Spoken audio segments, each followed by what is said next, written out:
তো hello everyone, কি অবস্থা সবার? আশা করি সবাই ভালো আছো। আমিও অনেক অনেক ভালো আছি। আজ আপনারা তো জানেনই আমার একটা আইডি হ্যাক হয়ে গেছে। এটা নতুন আইডি, কোনো এখানে টপ আপ করিনি এবং কি কোনো ডায়মন্ড খরচ করিনি।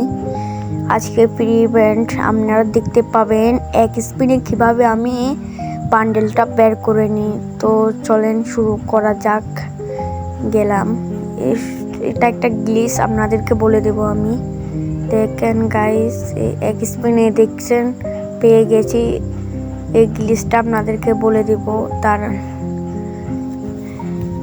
আপনারা যারা এটা এরকম আমার মতো পেতে চান, সবাই কমপক্ষে না হলেও সেটা বান্ডেলটা 100-150 বারের উপর ট্যাপ করবেন বান্ডেলটার উপরে, যতক্ষণ না সেটা গিয়া হয়ে যায়। তার 200 বার করার পর আপনারা 10,000 একটা স্পিন মেরে দিবেন। তারপর দেখতে পাবেন সেটা হয়ে গেছে, কাজ করেছে।